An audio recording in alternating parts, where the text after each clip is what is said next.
Shalom Bapak Ibu dan saudara-saudaraku yang terkasih dalam nama Tuhan Yesus Kristus.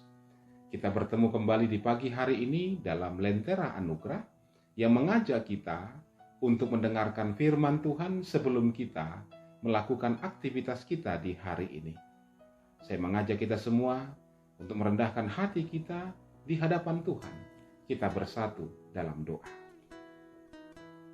Terima kasih ya Tuhan, buat pagi hari yang baru dan indah yang Tuhan anugerahkan bagi kami untuk kami nikmati. Hati kami penuh dengan rasa syukur, dan rasa syukur kami ini akan kami sempurnakan ketika kami mendengarkan sabda Tuhan. Ya Tuhan, isilah hidup kami dengan kebenaran firman-Mu. Berfirmanlah ya Tuhan, kami mendengarkannya. Di dalam nama Tuhan Yesus, kami berdoa. Amin. Bapak, Ibu, dan saudara-saudaraku yang terkasih, firman Tuhan sebagai renungan di pagi hari ini kepada kita terambil dari kitab Amsal pasal yang ke-9 ayat yang ke-6. Demikian dikatakan. Buanglah kebodohan, maka kamu akan hidup, dan ikutilah jalan pengertian. Demikian firman Tuhan. Dan tema pemberitaan firman Tuhan hari ini kepada kita adalah jangan bodoh. Jangan bodoh. Bapak, Ibu, dan saudara-saudaraku yang terkasih, kalau kita mendengar kata bodoh, kira-kira apa yang terbayang dalam benak kita? Mungkin saya bisa membantu kita. Saya mengatakan begini. Tidak semua orang, atau mungkin hampir semua orang, akan marah atau mungkin juga tersinggung ketika dikatakan bodoh. Atau kata yang hampir sama dengan itu adalah goblok. Kamu bodoh, kamu goblok. Pasti semua orang akan tersinggung. Kenapa? Karena bayangan seseorang tentang kata bodoh ini lebih berkonotasi negatif. Bodoh itu adalah keadaan di mana seseorang begitu sulit memahami sebuah keadaan atau situasi, meskipun itu mudah sebenarnya bagi banyak orang untuk memahaminya.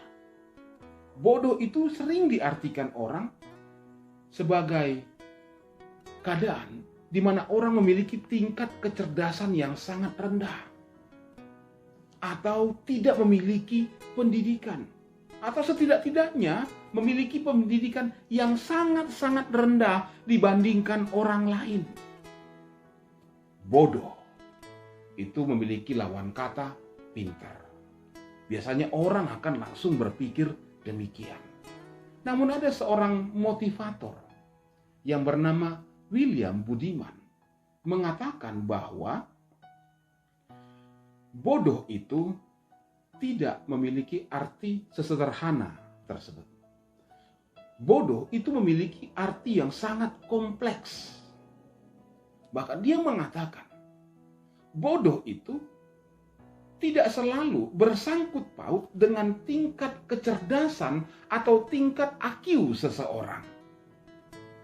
Bahkan sebaliknya dia katakan, orang-orang yang dianggap cerdas, orang-orang yang dianggap pintar, terkadang sebenarnya mereka adalah orang bodoh. William Budiman juga mengatakan, kepintaran, kecerdasan yang banyak dicari, yang banyak dikejar oleh orang-orang, terkadang menjadi sumber atau asal dari kebodohan manusia. Kebodohan berarti ketidakmampuan seseorang dalam memahami hal-hal yang sejati, hal-hal yang benar, hal-hal yang baik, hal-hal yang berguna dalam kehidupan dengan sesama dan juga dengan yang kuasa. Dia katakan demikian.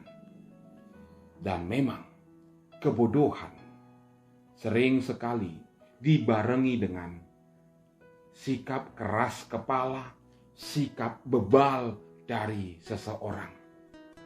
Di mana orang-orang seperti ini akan mati-matian mempertahankan keyakinan yang dimilikinya, meskipun sudah ada bukti-bukti bahwa apa yang dia pahami, apa yang dia mengerti itu salah, tetapi dia tetap mengeraskan hati, mengeraskan kepalanya, bebal. Orang-orang seperti ini sebenarnya disebut sebagai orang-orang yang bodoh. Firman Tuhan kepada kita di pagi hari ini juga, kalau kita perhatikan, saudara-saudaraku yang terkasih, juga mau mengatakan kepada kita bahwa kebodohan itu tidak juga mengarah kepada tingkat kecerdasan atau IQ seseorang. Tetapi firman Tuhan hari ini mengatakan kepada kita, kebodohan ini mendasarkan pemahamannya ketika di mana keadaan seseorang yang tidak menyadari sesuatu yang benar, sesuatu yang baik, sesuatu yang seturut dengan kehendak Tuhan, dan dia melakukan hal-hal yang salah, dan dia menentang Tuhan dalam kehidupannya. Saudara-saudaraku yang terkasih, itu sebabnya firman Tuhan kalau kita perhatikan dalam kitab Amsal 9 ayat yang ke-6 ini lebih banyak berbicara tentang kualitas hidup seseorang, bukan keadaan IQ atau tingkat kecerdasan seseorang. Tapi kualitas hidup seseorang ketika dia diperhadapkan dengan pilihan-pilihan dalam hidupnya. Dan memang kita dalam menjalani hari-hari hidup kita sering memang diperhadapkan dengan pilihan-pilihan. Bahkan terkadang pilihan-pilihan yang sulit. Pilihan-pilihan yang membawa kita pada situasi yang sangat membingungkan. Mana yang harus kita pilih?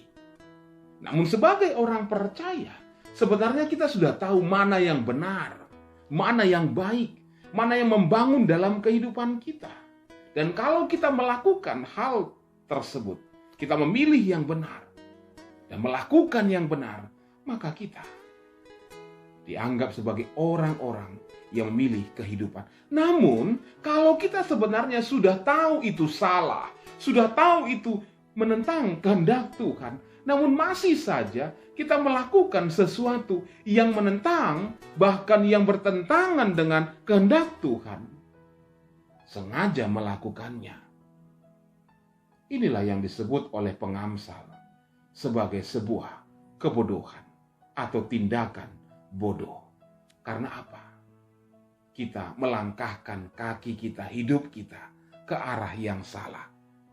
Dan kalau kita tidak segera menyadarinya dan terus saja melakukan kebodohan-kebodohan dan terus berbuat kebodohan-kebodohan, inilah yang disebut sebagai orang bebal.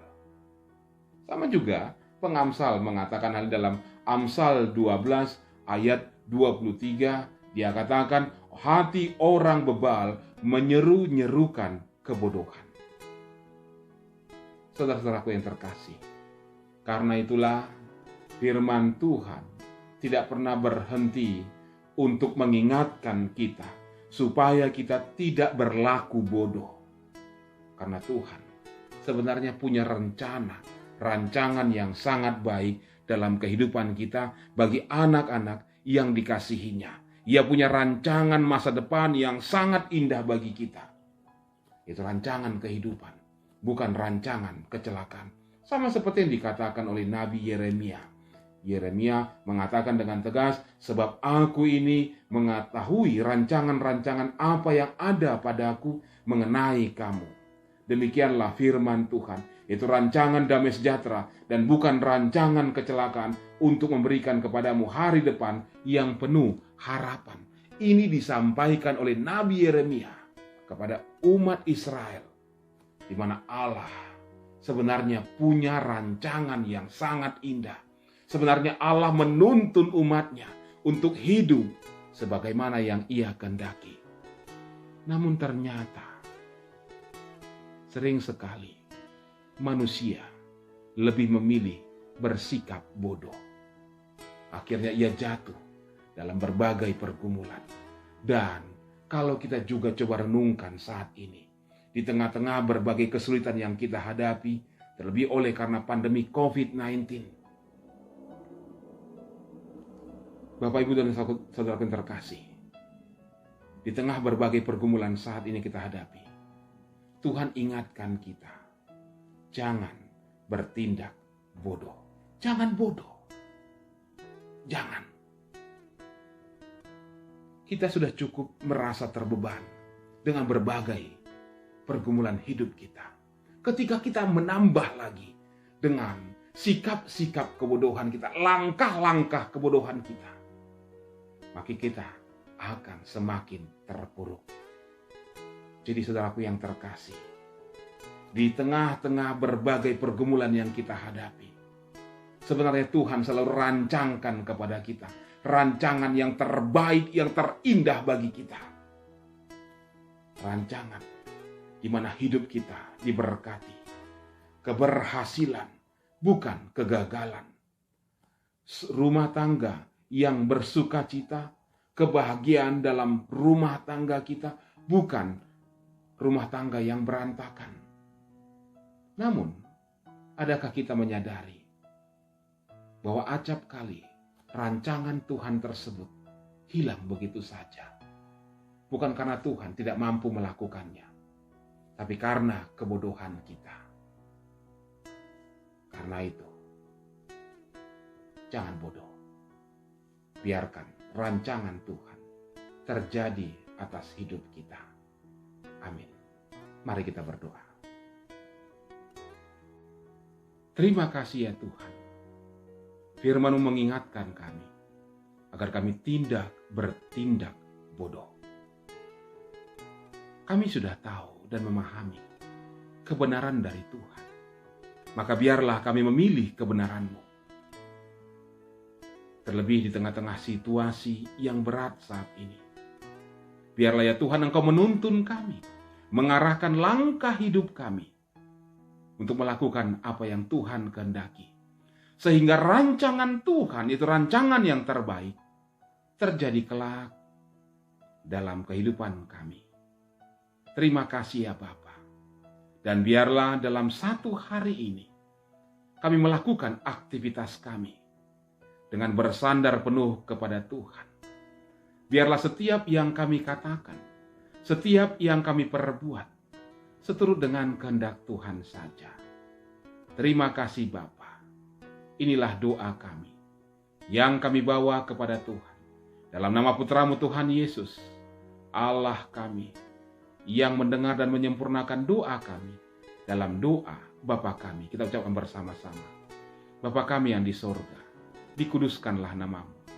Datanglah kerajaan-Mu. Jadilah kehendak-Mu di bumi seperti di sorga. Berilah kami pada hari ini makanan kami yang secukupnya. Dan ampunilah kami akan kesalahan kami, seperti kami juga mengampuni orang yang bersalah kepada kami. Dan janganlah membawa kami ke dalam pencobaan, tetapi lepaskanlah kami daripada yang jahat. Karena Engkau yang punya kerajaan dan kuasa dan kemuliaan sampai selama-lamanya. Amin. Terimalah berkat dari Tuhan. Kasih karunia dari Tuhan Yesus Kristus, kasih sayang dari Allah Bapa, dan penyertaan dalam persekutuan dengan Roh Kudus, menyertai saudara-saudaraku sekalian hari ini, esok, dan sampai selama-lamanya. Amin. Shalom, selamat pagi, Tuhan memberkati kita semua. Salam sehat, Klasis Medan 1.